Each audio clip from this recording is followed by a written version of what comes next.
Welcome to Home Recorded, the music podcast. I'm here today with my guest, Tim Gray. Hello, Tim. How are you? Hey man, doing well. Yourself? I'm good, man. Let's delve straight into it. Tim, you're a musician. When did you first start playing music, guitar, whatever it is? What was your first instrument? Well, I lucky or unlucky enough to be surrounded by music. My dad was in bands from the time I was born. Well, obviously started a bit before that, but yeah. So I was always surrounded by music in that sense. But on my own journey, first thing I picked up was a guitar, but I was playing it more like a bass after a while because we didn't have a bass in the band that I started, and I was what would have been 8, 9 years old. Between us, we all knew about 4 chords, I think, and most of the songs were transcribed to those 4 chords. And we played a lot of like Buddy Holly and just sort of that kind of older, Nice. 50s rock and roll kind of stuff. But yeah, it was kind of all the same 4 chords, and Yeah, four that's chords sort is of all you where need. Hey, that's it. So, yeah, so that's how I got my start, and then it's just been, it's an amazing journey from there. Once you got out of high school, and did you start doing pub gigs with the same band or a different band, or? I kept up with that one into high school, but I ended up doing homeschool from year 9 up to year 12. So and then that band kind of just finished up because we all kind of just went separate ways, and as life does. Didn't really get back into music until an opportunity came with my dad's band that he had at the time. I joined literally just as a fill-in, just to play bass, and while they were looking for someone, and it kind of turned into something a bit more full-on from that. Awesome. What was the name of your dad's band? It was called Naked Heart. Okay, cool. And how old were you then? So I was 16, and then my other brother, which I started the first band and was had joined as the drummer. Yeah, so it turned into kind of a bit of a family affair after a while. That's awesome, man. Yeah, I never had much musical family, so that must have been just such a great thing to have that so people, your family, to understand that your musical background. I had a lot of support. My parents would always do that, but I never had that kind of a family member. There's no one, like, I think there's no one out of the 50 or 80 of us that really, apart from my Uncle Tim, who sings at the pub at 4:00 at night. Yeah. It's good fun. Like, our whole family is fairly musical. So at one stage there was 3 bands coming out of the one family. So it was wow. Pretty interesting. So hell yeah. My oldest son, who's 19 now, he's playing guitar, and he can play it like way better than I can. Yeah. Literally just started watching YouTube and started teaching himself. How good is YouTube, man? Oh, amazing. These kids just, like, I swear, why go to school? Exactly. You don't need school anymore. So he sort of found that on his own without really, I guess, any, massive influencer there. So it was kind of really a really good moment, and it's really amazing watching someone that's, I guess, come from you, and like when they from your ball sack kind of take basically, yeah. And they've grown up into this own person. But it's watching him just find it on his own and develop a passion for it. It's a surreal feeling. Absolutely, yeah. No, it is. It's music is what I was talking about the other day. Music is the universal language. It's the language Absolutely. that you can, and if you can have a jam with your kids, oh man, that's like, or just even hearing them play or whatever. There's just something. Yeah, I can't explain it. I really can't put it into words what it is, but no, I think you understand too. I get that feeling. I can't describe it though. It's an amazing thing. So that's absolutely. Awesome. So you got a lot of experience from your dad's band and stuff. And then what's the first band you got? Because I know of Ergasia, but is there stuff that comes before that? Yeah, it's sort of weird, a blurred line, because Ergasia essentially it sort of laid dormant as a collection of songs that I wrote for, like, over time, that never really the songs never really felt like they were part of anything that I was in. But yeah, as a band, I suppose it came after after a few things. Like I was in Naked Hut for a while, and we sort of got a little bit of, I suppose you call success. It was like we got an independent label signed us, and we did film clip. I mean, you can still see the film clip on YouTube and that now. And our band that I'm in now, Dying a Dream, started as a band called Artilla. The only difference really is we had a member change. We went into a sort of mini hiatus, and we had a member change, and I reckon that was about 10 years ago when that started. Wow. Okay. And this is Dying a Dream. Yeah, started as Artilla, and it's sort of taken a while to kind of get to where Dying a Dream is now, where we've released an album, and we're looking to back that up again now. So that kind of came first, and then Ergasia now is finding its own feet with a settled lineup and getting into looking at doing some recordings and stuff, which is surreal. That's awesome. Because these songs have been floating around for a very long time, so it's good to finally nut them out. What kind of music would you class Dying a Dream?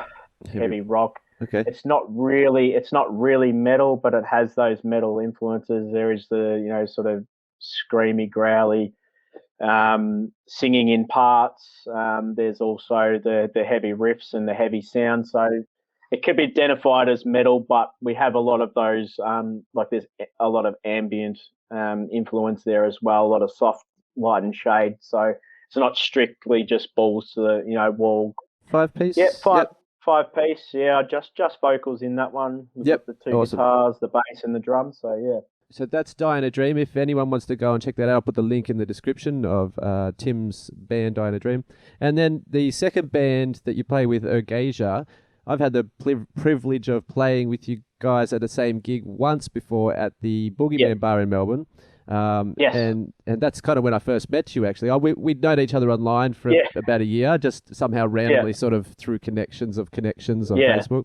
And you've always been very supportive of my work, and I think it goes vice versa. And I think that we've just connected in that on that array. So Ergasia, you said that is sort of your baby. Yeah, no, that's probably fair to say that. As I said, it's a collection. It started as a collection of songs of my own that kind of never really fitted with anything that I've been doing for various different reasons. Some bands, just different sound didn't really feel right to mesh with, or just like with Dying a Dream, it's kind of a ensemble where the music gets written, I come in and do my thing over the top. I like to have lots of input from people that I play with, because everyone comes from different points of view and stuff. So I try and incorporate that into what it sounds like in the end. We finished tracking on a single that we've been trying to do, but obviously with everything that's been going on the back and forth, it's sort of stop start.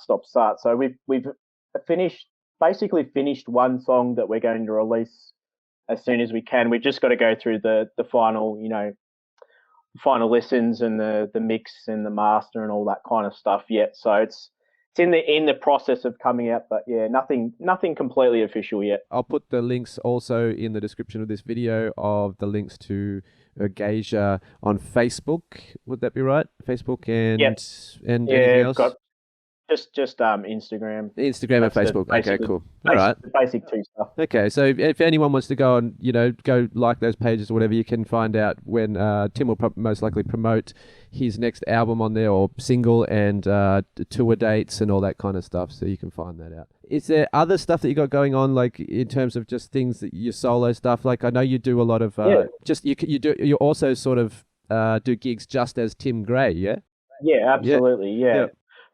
Primarily sort of covers stuff. I did that to kind of, I guess, get out of my own shell a bit as well. And just it's a different kind of audience when you're playing other people's stuff to, sort of more popular stuff that people can sing along. It's a different mindset than trying to, I guess, push your own stuff. It's a different kind of headspace you need to get into. So I was kind of started as trying to stretch myself, but I do also play some originals there as well. Yep. And do you get into much of your sort of home recording stuff as well? Yeah, absolutely. Yeah.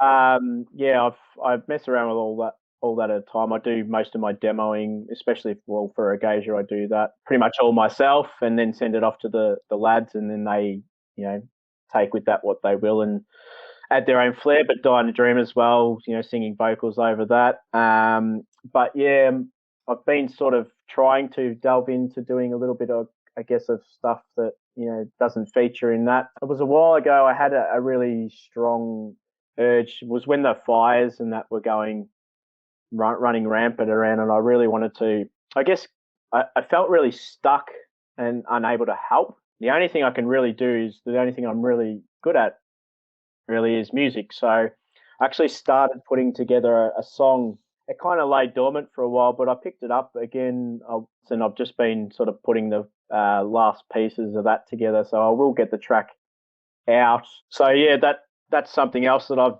basically done all myself, bar I did get some people to help me out because I had a bit of a choir idea that I wanted to do. I sort of got people to say that, like, if they had recordings, things that they could do it themselves or even just on their phone. So I've got all these mixes of different people's voices as well, which is going to add a really cool sound to it. I've called this podcast Home Recorded, which actually has stemmed from an idea that, I own homerecorded.com and I have done for 10 years. And the premise behind that is I'm setting up a home recording facility for anyone that does home recordings. They can go to this site and they can, get access to free recording stuff. They can get tutorials on how to record from home, all that kind of stuff. Cool. So one addition to that site will be this podcast. But I've done 4 episodes so far, and I always, miss the question of like, what, I think I'm going to start asking the question in each episode, what is your recording process? And one thing that I've always questioned in the recording process is, do you do drums first? And I think and I've looked this up, and there is a million answers to whether drums are done first or whether they're done at any other stage of the recording process. So if I was to beg the question to you, what instrument do you record first? Would you say drums first, or would you say? Yeah, that's an interesting one because my teaching from just being involved with recording studios and things like that over time, the general consensus was, you need to get your drums down first. I think the ability with technology now means you can there's ways to do it so that you can do drums afterwards, but I think what that requires is you need to be fairly good timekeepers or to be able to play to a click track for it to work really well, because I think the danger is when you do the drums afterwards, no matter how on time you be, it can sometimes sound like it's all out of sync. Absolutely. There's nuances that you miss. Yeah, exactly. So I think for the benefit of your project or sound, if you're doing drums, I think the best way to do it is to do your drums first, so you can, as you said, pick up on those nuances, and it seems to flow a lot better. But look, I think honestly, whatever works for you, if you can find a way to make it work and sound good the other way, look. There's no. I don't think really there's any rules. Yep. Whatever works for you. And so let's ask another question in terms of the home recording process. What program do you use generally to record, or what are you using now at this point in time to record? Yeah, I primarily use Garageband, to be honest. Garageband, okay. And that's a Mac-based thing, isn't it? Mostly. Yes, yeah. Okay. Yep. Well, yeah. I just when I got my first laptop. It came on there, and I have had experience on Pro Tools and Logic as well. But for me, when I'm at home, it's literally just GarageBand, and I plug in. Okay. Know my way around it. That's great. So that's for the people watching that that want to get into home recording and stuff. I think that's a good thing to sort of your recommendation to say that it's an easy program to use, that it's generally pretty user friendly and. Yeah, absolutely. And you've got the access of, in any program, realistically, all you really want is to be able to have lines where you can record all your separate instruments and layer them over the top of each other, and then be able to export them as stems, and then whether you're going to mix them yourself or you can send them to someone else to mix or master or whatever. Yeah. Yep. No, that's awesome. That's it. And what about when it comes to recording, say, drums? Are you using MIDI? Are you using real drums? Are you micing? Are you... Generally speaking, for just the stuff I do, I've just used MIDI drums. Usually, Okay. just Yep. program it all in myself. Yep. And then, when it comes to recording properly, I usually, someone else is taking care of that, because basically I'm just not. I don't have the equipment or to do drum captures myself. Yeah, I sure. don't have enough mics or anything like that. I have captured real drums before, but as I said, I just lack the equipment to be able to Yeah, sure. do it. So it's just easier for me to just program it in, and I don't have to make a heap of noise. So, if inspiration, or if, time allows at, say, 2 o'clock in the morning, I can basically do that with my headphones in. I'm not disturbing anyone. So I think that's the benefit of MIDI drums. I mean, I think in general, I think drums are, from my experience, the hardest thing to kind of have as a consistent way of recording, unless you've got your own home studio that's away from neighbors. You know what I mean? I mean, that's the musician's ideal dream, is to have a studio that's always set up, ready to go. absolutely, You can just walk in, press that absolutely. button, and you're off. But Absolutely. the advent of MIDI, I think, is just, it's phenomenal, because Oh, it gives musicians that, that element of being able to record everything from your bedroom, and still the amount of quality that is with the MIDI as it gets more and more technological.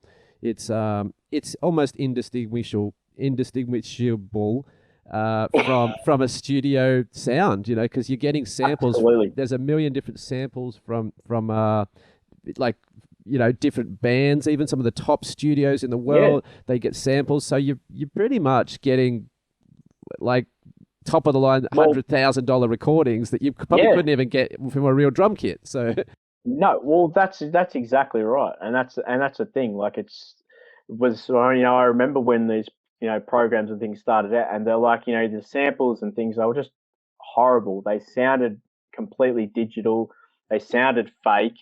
Whereas even now, like, even just the programmable, like, MIDI drums, they can pass for real drums. The sound bites and that have come massive ways. I mean, even things like, like, I had a friend of mine who did their album, and actually, it sounds like they've got like live orchestra on their thing, but it was literally a guy programmed the sounds in, like each different instrument in. You wouldn't know the difference. Like, yeah, I yeah. didn't. I was like, oh, so where'd you get your strings done? He's like, oh, literally just sent. I did a like MIDI idea and sent it up to the guy, and he just transformed it into real Yeah. sound. It's like, By the sounds of it, GarageBand could just be like a really good beginner's tool for people that, I mean, obviously, there might even be easier ones, but that sounds like a pretty good one, like you say, for just being able to get in and get the job done, and that it's all yeah. there and ready to go. And Like, even just stuff like guitars, like most of my guitars, I use the plugins that are there. Even though I've got my pedal board and things like that, the only thing that I've found that I usually will use is my distortion pedal for that, because of you want a personal specific preference sound. on Yeah, it. yeah, yep, yep. Yeah, but even that, because like all my choruses, all my delays, and that I use, just dial in, and it even comes up with literally like a picture of a pedal. Majority of my effects and that are all dial-ins, because it's all just sitting there. I don't have to download all these extra things. It's just there, straight there for me. And they have different amp simulators and that. So if you want, say, like a British sounding kind of amp, you can do that. Or if you want that really high gain American, metal sound, you can find they have all these different presets, and then you can then again mix with that. They've even got now where you can change the different style of mic that you're using. Oh, and So move it them gives you away a from, bit of a all the all that virtual. stuff. Yeah, it's great. Yeah, it's insane. It So is. like, as I said, I haven't had to go searching or buying all these extra things. It's literally just in the program. Yep. How has the last year and a half of what's been happening with the world affected you? Affected your life performance? Affected, I guess, the way in which you've navigated Yeah. what you love doing, and what you Mm. basically do as a lifestyle. Yeah, yeah. It's been a really tough part of it, because for me, that live connection and live performance is a huge part of why I do it. It's not a purely although I get a lot out of making music, and there is an element of I guess pleasing myself, it's still that reaching out and connecting with other people that is more what I'm about. And that live, being able to go out and play a show to people is where I guess I've found that I've had my biggest impact compared to just playing someone a sound on, a CD or cassette or whatever the medium was at the time. And you connect with people that wouldn't necessarily come across your music because they've come to maybe see someone else, or this is their local pub and they've just come out for the night. That kind of element has really suffered over the last little while, and it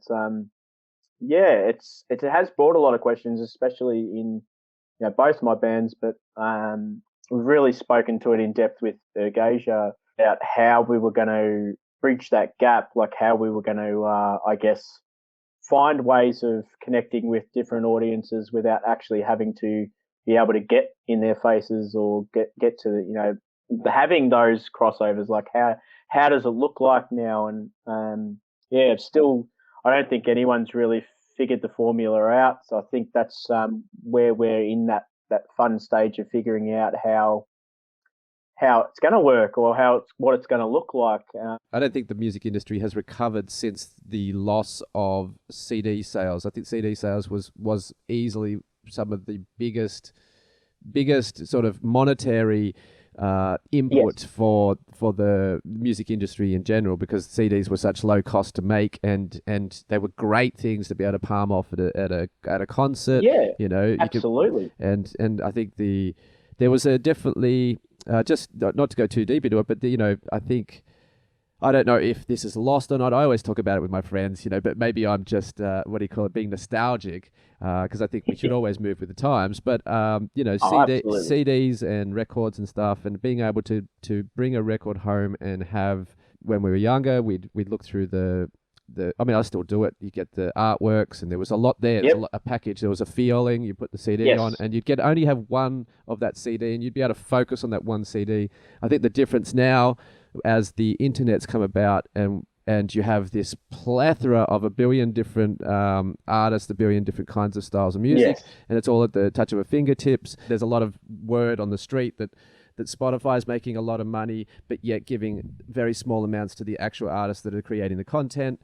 And so I think, from what I understand, we're still trying to work out that balance of being able to get the internet and Spotify and all these companies to be able to somehow benefit the artist. And then just to go one step further, which is something that I'm sure most people would know about, which is bringing in poker machines, which kind of killed the live scene as well. Now, that was a sidestep, but I just wanted to preface for anyone that doesn't really understand the music industry, And so now that we've looked at a whole year of, we were already I think the music industry was suffering, and then, the last year and a half, I think it's suffered. It's almost like it was like there's a straw that broke the camel's back in a sense. Yeah, absolutely. If you could think of a vision on the spot and something that was ideal for the way in which the music industry should grow and how it could grow, what would that be? I honestly think that whole,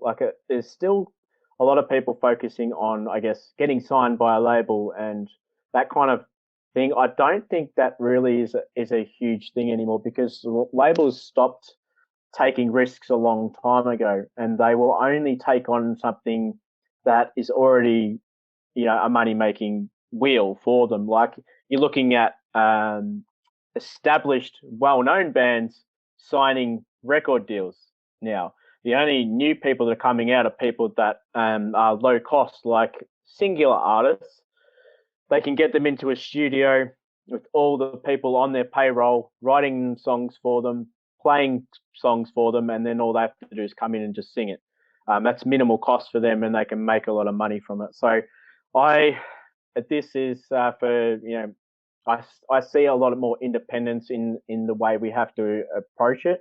It's more, we have to do a lot more of it ourselves if we want to get anything out of it. I think harnessing online is going to be something we really have to hook into. I mean, it has to be said that as much as I'm old school, and I think that Oh, no matter how much digital online streaming we do and whatever, there's absolutely, like you said, being live with your people, with being able to communicate face to face and breathe in the smell of the sweat of the room, and you can't replace it. You cannot replace it. It doesn't matter how good your technology is and how good that is. You cannot replace that. It's the same with human contact. Like, we all need that to survive. Like, we're built to be around each other. Like, you can't replace that. And it's the same in music. You need the people. That's what builds bands on their reputations and artists on their reputations, is that impact, that being in that room. I agree wholeheartedly, and I think that is a perfect way to end the podcast today, just on the idea that community music is the universal language, and when people get together and they be around music and dance and sing and bring joy to the world, I think that's what life's about. Absolutely. Tim, it has been an absolute pleasure to have you on the show today. Is there so where can we find you on social medias? We can go to Ergasia on Instagram and Facebook. Yep. We could go to Die in a Dream on Instagram, Facebook. Yep, both the same. Yep. And so we can look forward to the song that you're releasing with about the bushfires or something along those lines, and future Ergasia album. And thank you so much for coming on Home Recorded, the music podcast today. You're a legend. Make sure you subscribe to this channel, Home Recorded Podcast, and rock on.